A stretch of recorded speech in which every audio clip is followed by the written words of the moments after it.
Action is brought to you by Alldus International, covering your business's staffing, consulting, and networking needs.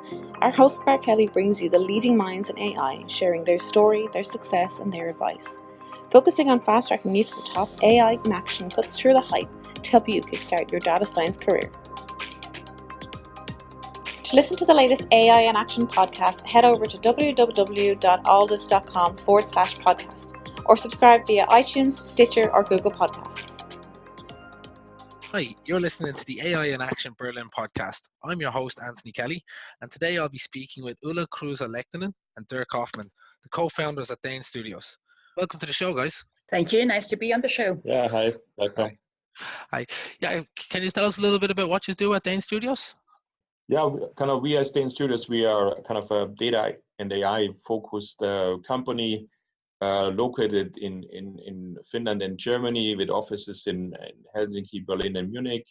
Now 3 years old, but yeah, we are 3 founders, and yeah, quite with some experience in that field. The last couple of more than 10 years. Mainly working on kind of really helping companies, you could say end to end, from formulating their AI or data strategy all the way to implementing the required kind of algorithms or infrastructure and capabilities. Currently, we are a team of a bit more than 20 people. We have data scientists, people who are actually doing the hands-on execution, building the algorithms, and then we have people that we call data strategists, who are more helping on the conceptual side, making data and AI strategies for various industries and various functions, marketing automation, supply chain optimization, and so forth. And actually, our specialty is that we work with many companies and industries. And so for us, the data layer, the data science side, AI side is what combines this. But then, we work with telcos, banks, insurance companies, media, pharma, gambling, retail. So very a big variety of companies. And although we are small, typically our clients are fairly big in both Germany and Finland. We also have 2 products of our own. So this was the consultancy part, but then we have 2 products. One is in the travel space, a recommendation engine. It's a product that can be licensed for online travel agencies in Germany. And then we have something for the recruitment area, helping utilize also AI to acquire new talent for a company. Okay, excellent. And look, you've just spoken about the 2 products that you have in your business around the AI space. But I suppose, has AI come in to impact your business in any other ways, in the way you operate, in the way you service your customers? I think in our case, of course, you could say in the kind of, we of course constantly also looking into what new capabilities are there. I think in that sense, applying it for our own business, it's rather kind of being able to be on top of technologies and developments and maybe the other thing what we are driving is more like in the kind of interacting with the AI community, for example, in Helsinki, kind of driving the exchange there. Okay, that's really interesting. And I suppose, look, as a company who comes from such a strong AI backing, to really support those larger businesses, you probably have some really good viewpoints on what it actually takes for a company or even a company's leadership to make that move forward and to really start using AI. Yeah, I think absolutely. I think I would, as well as said, I think now working with so many different industries, I think the first thing is that you see that independent of the industry and even the product or service or kind of portfolio they have, I think one of the first things what we see is important for the leadership to understand that to really leverage the full power of AI, it really kind of impacts the whole organization. So it's not kind of, you quite often, of course, see now a discussion about AI-enabled products or services, but But I think the real opportunity, especially considering the disruption of industries and so on, is really kind of leveraging the power of those capabilities across the whole organization. And that means it starts with optimizing internal process. So a lot of which is kind of related to this robotics process automation. A lot for example, how you're kind of running your sales, running your kind of marketing operations. So it's on the one hand side, I think, to understand it of course drives the opportunities of creating new business, new innovative services, which I think drives the future growth. But also, I think it's important to understand it also helps you to optimize your current business. And I think the third element is, and that's also what I think in the work with our clients we highlight quite often. Of course, it also creates new opportunities in thinking in data ecosystems. If we talk about kind of the future cities or smart cities, or the future way of running a harbor, or the kind of how to operate health. So I think everything which has somehow is smart, and then smart buildings, smart health, and so on is an area where the leadership need to understand this is something you can't do on your kind of just by yourself. It's something you need to think in ecosystem. You need to think how you interact, maybe with your supplier, how you interact with your customer, B2C or B2B in a different way. And I think that provides tremendous new opportunities, but also it requires that the leadership team really kind of thinks much broader than in their own vertical. And I think this is obviously also what we see in our role as a I would say personally as a kind of very kind of engaging and inspirational kind of task to really think across different industries. And I think that is also something which we try to encourage our clients to kind of think out of the box and kind of imagine what could really kind of be done. And data and analytics is you could say the glue between those different fields and provides the ability to really execute that as well. Maybe a long tradition can be over 100 years, certain ways of doing processes, products, developing things, and they're very good at that. But now comes these are entirely new challenges that we actually suddenly have computing power. We have data from digital services, from sensors. Actually, how do you take this into utilization? How you really get the competitive advantage out of the utilization of all the data assets that you have and could have, and that's not that easy. And turning these big ships, big companies around is a challenge that we take pleasure in, but then also have seen that there are many aspects for the leadership to consider, because typically once is that of course data and AI you can have it as a separate business, but typically it's a supporting function. So you have your business strategy and you want to reach certain things, and now you can do things in a smarter, in a faster, in a more intelligent way.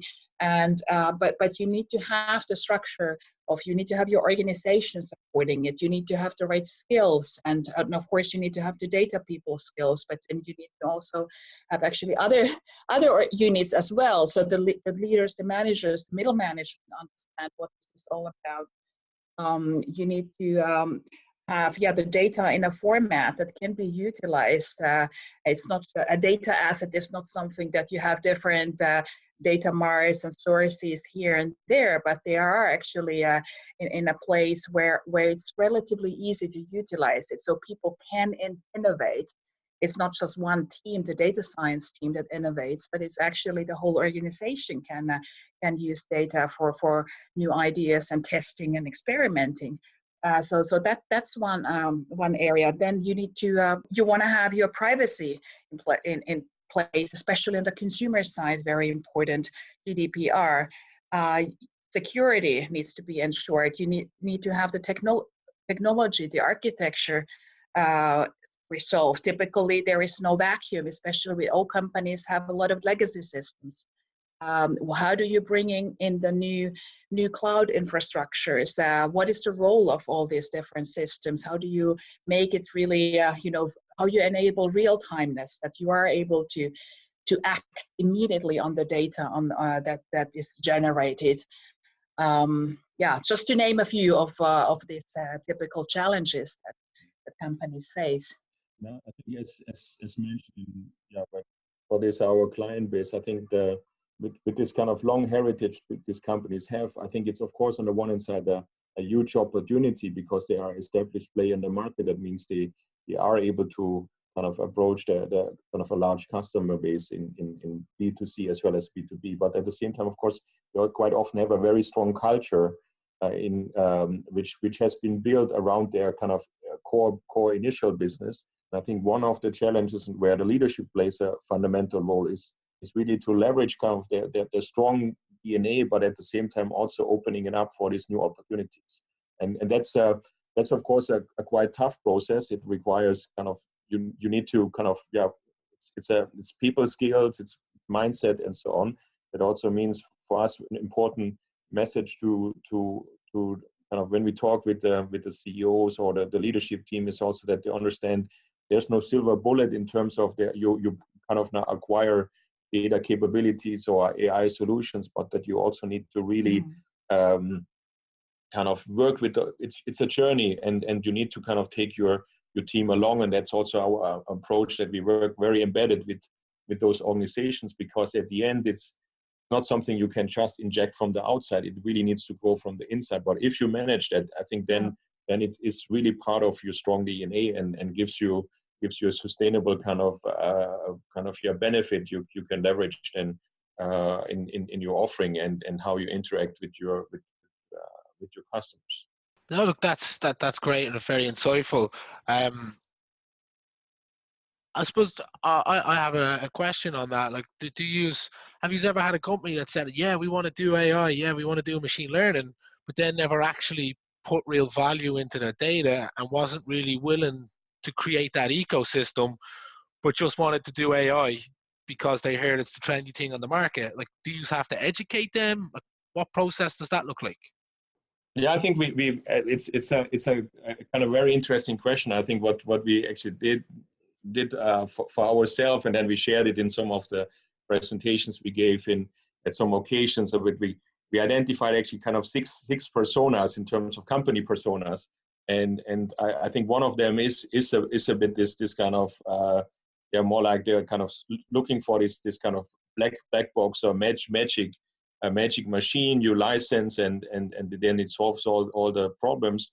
But at the same time, we also have seen so as you said, kind of more like coming and saying, we want to do AI. So what should we kind of, which solution should we pick and it's done. But we also have seen, for example, cases where the management was not aware that actually there was already a lot of know-how in the organization, in the teams working on that. What it was just not kind of, that it just didn't surface to the management. And I think at the same time, we also have seen companies which more kind of were drowning in the details, in the complexity of the topic, and they try to kind of resolve all questions before they even started. So that is also something where I think the education is not only about, okay, what AI is, but also, okay, how do you make it work for you? That kind of, what are the steps? And you don't need to now kind of jump in large investments as the first thing, but you can also do it gradually. But you need to understand that it is kind of, it will be a demanding task and it will take time.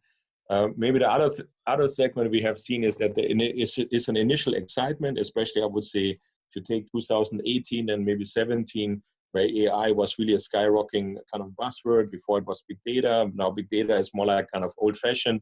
But of course, I think then so there was a lot of communication around it, a lot of articles and a lot of excitement.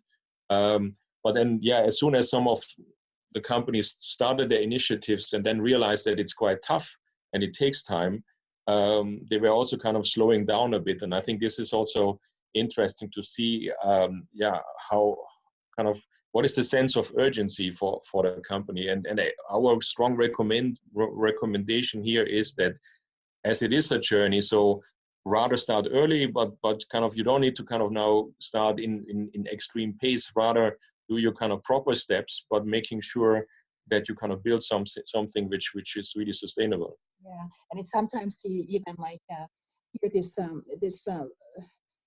you're in funny situations such as being in the leadership team, and when talking about AI, then the CEO asks the CIO about, hey, Jack, do we do AI? And Jack says, yes, we do AI. And then the CEO, oh, great, we do AI.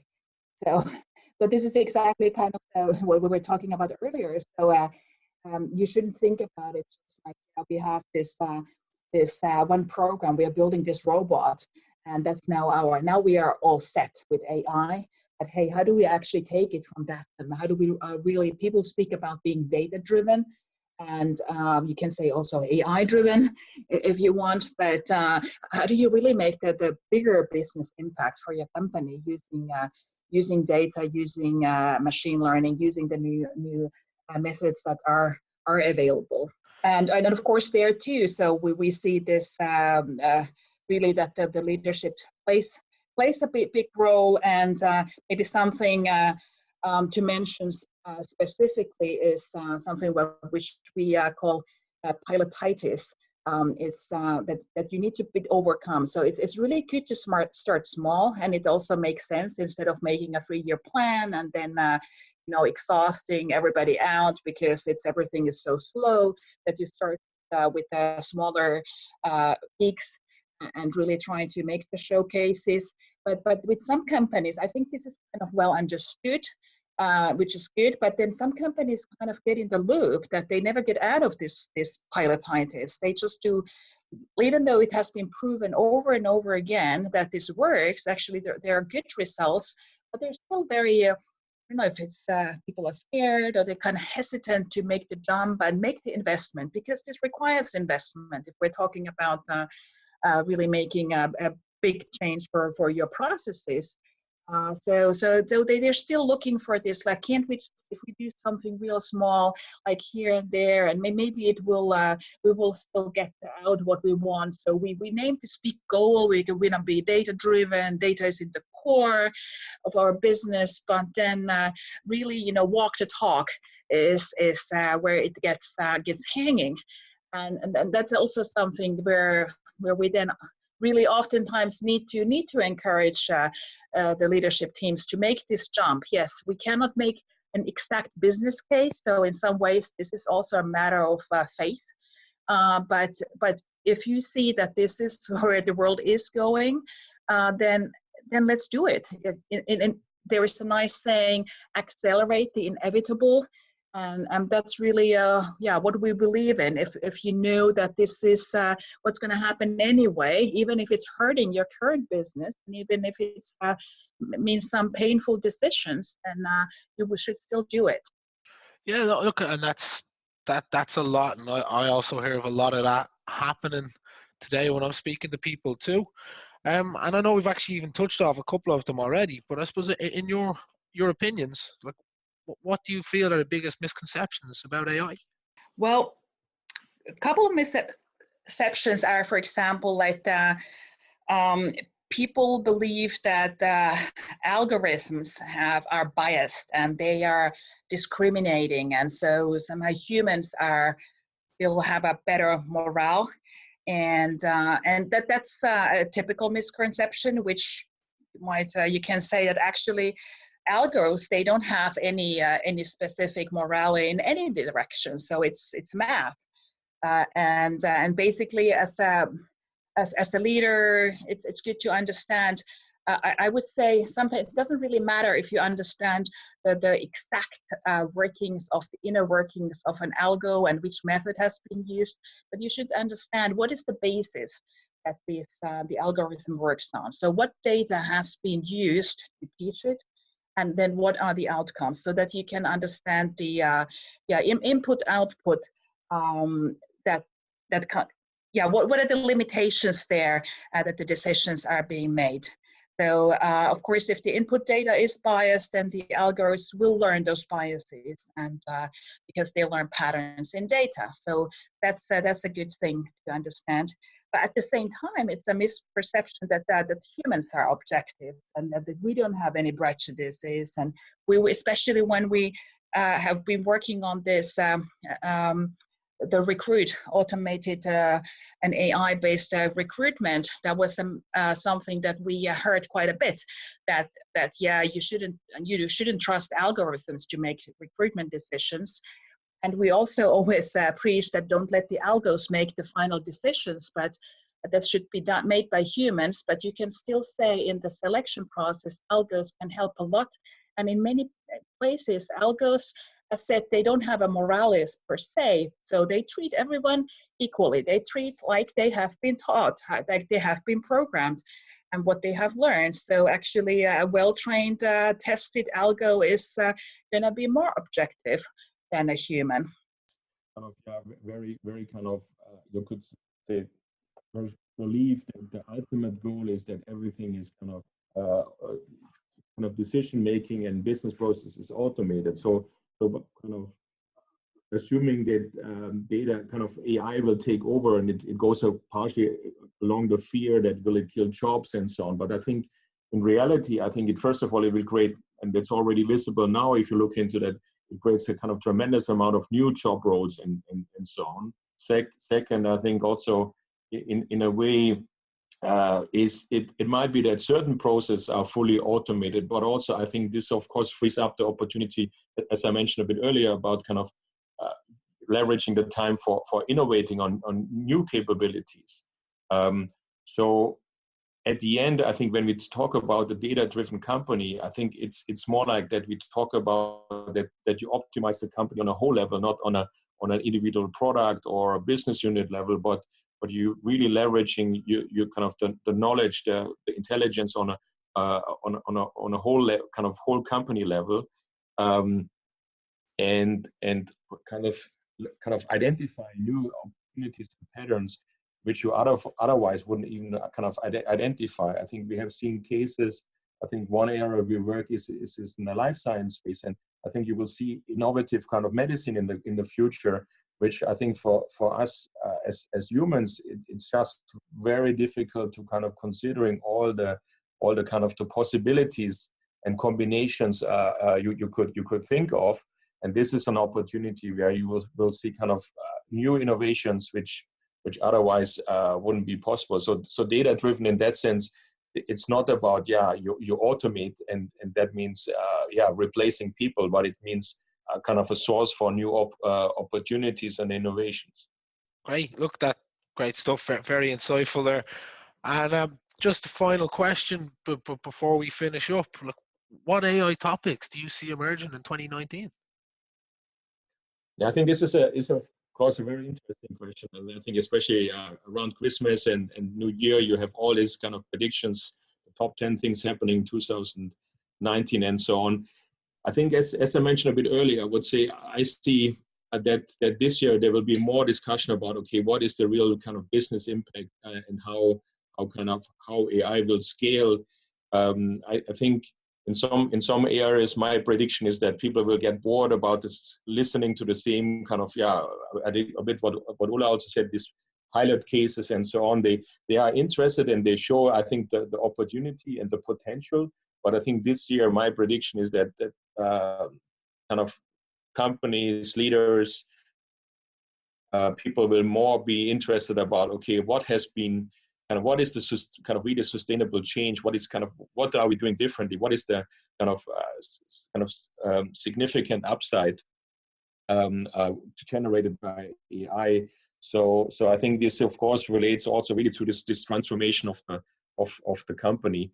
And I think you will see, I would say also more article about saying, why didn't it work out so far and so on. And I think as that goes back to the kind of a challenge you need to kind of overcome. So don't expect silver bullets, but kind of keep going and kind of critically kind of review what you do and how you could further accelerate, but accept also that it will not come overnight. I guess we always, we talk about this Facebook and the Facebooks, Amazons, Googles, and what they do in this area.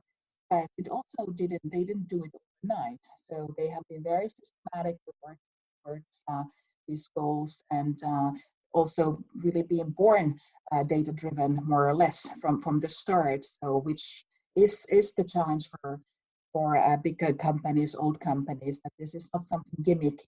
You need to understand that it's a journey, and it will be a bit slow. Luckily nowadays there is many things are easier to do than in the old days. So considering different open source technologies and uh, cloud solutions and so forth. So you don't need to do this large uh, monolithic technologies anymore.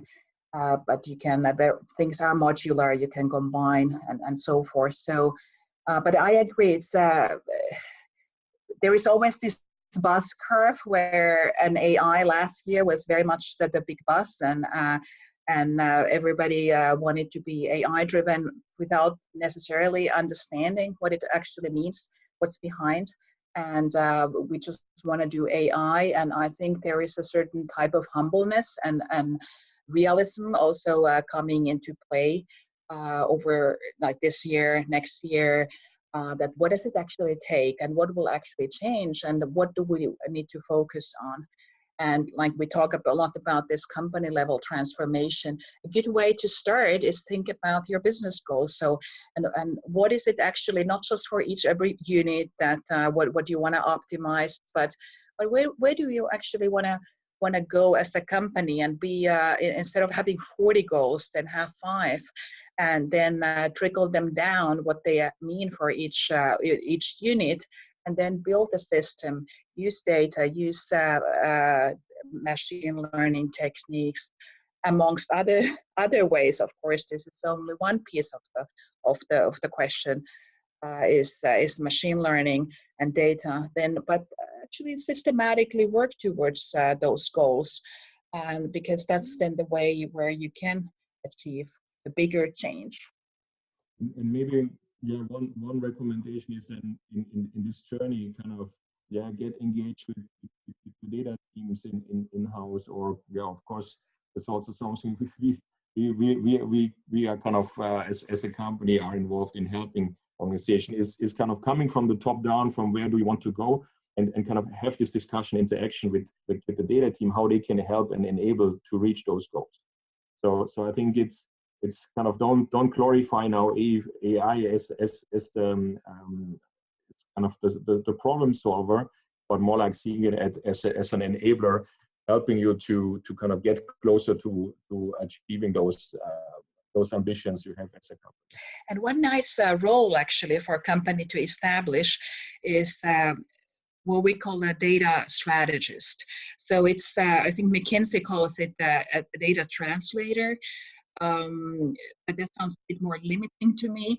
But somebody who can act as an interface between the business goals, understands machine learning very well, understands technology. It's a senior role that you are able to translate those the business targets, objectives into what do they mean in terms of data that's needed, what methodologies, what about the other enablers that are needed, and then also communicating the results back and interpreting them. So this might be a couple of years ago, the data scientist was the sexiest job. My prediction is that in the future, it will be the data strategist will be the new sexy job, because they ensure that there will be a business impact coming out of data and AI. That's great. Thank you so much for sharing what you see as the emerging trends for 2019. Unfortunately, that's all we have time for today. So you are listening to the AI in Action Berlin podcast. I'm your host, Anthony Kelly. Today's guests were Ulla, Kruhse, Lehtonem and Dirk Hofmann from Dain Studio. Thank you for your time. Thank you very much. AI in Action is brought to you by Alldus International, covering your business's staffing, consulting, and networking needs. Alldus offer an exec search program. Alldus can help you discover how data science and AI can transform your company. With our unrivaled network of C-suite executives and senior AI professionals, we offer retained search services across the US and Europe. For more information, contact mark@alldus.com. Get the Alldus advantage. Become a member of the Alldus community and enjoy some of the following. AI meetups. Once a month, our community gathers to listen to some of the leading experts in the world of data science and AI. Our speakers come from all over the world, including Dublin, Boston and Frankfurt. We also have our AI mentors. Our experts will provide mentoring to Alldus members. And don't forget our AI in Action podcast. Each week we have guests from all over the world talking us through their education, career and more. Become an Alldus member and get the Alldus advantage. For more information and to sign up for our newsletter, log on to www.alldus.com. That's www.alldus.com. Alldus International, empowering through AI.